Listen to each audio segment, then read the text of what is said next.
Sir Handel had been naughty, so the Fat Controller made him stay in the shed for a while. Peter Sam was now busier than ever. He had to do Sir Handel's work as well as his own.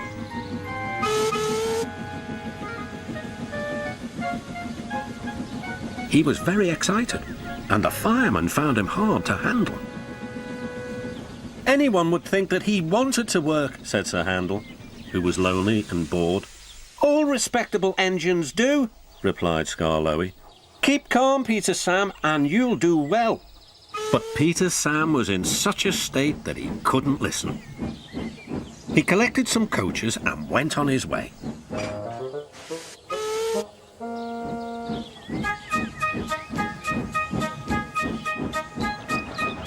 But somehow, the faster he wanted to go, the slower the journey became.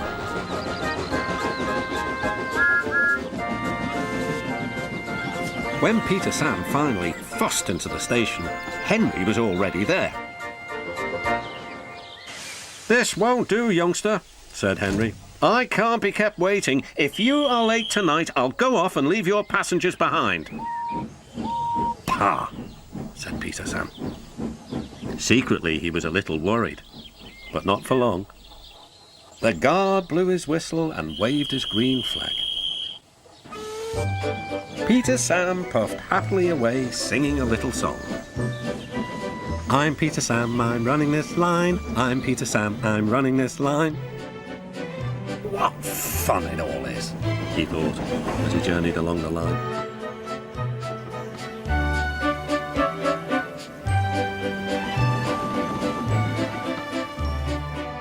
The coaches enjoyed themselves too. They were growing fond of Peter Sam.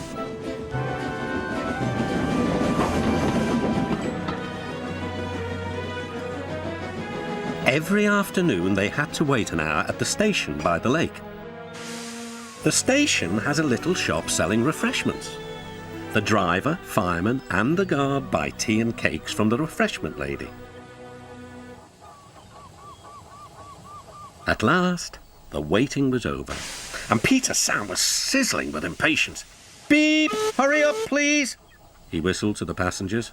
How awful, he thought, if we miss Henry's train. The guard was ready with his flag and whistle. The Refreshment Lady was making her way to the train. Then it happened. The guard says that Peter Sam was too impatient.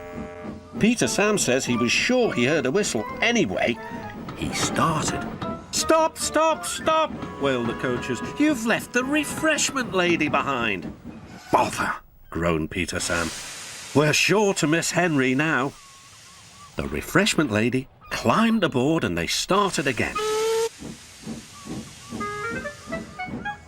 Peter Sam didn't sing anymore.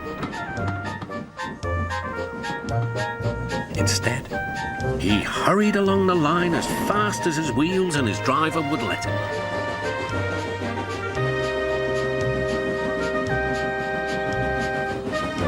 They arrived at the big station just in time. "Hooray!" said Peter Sam. He felt very relieved. "Not bad, youngster," said Henry loftily. But the Refreshment Lady was still cross.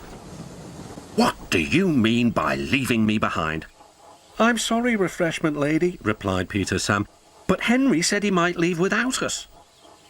Then the Refreshment Lady laughed. "You silly engine, Henry was teasing you. He wouldn't have gone without our passengers. He's a guaranteed connection." "Well," said Peter Sam, "where's that Henry?" But Henry had chortled away.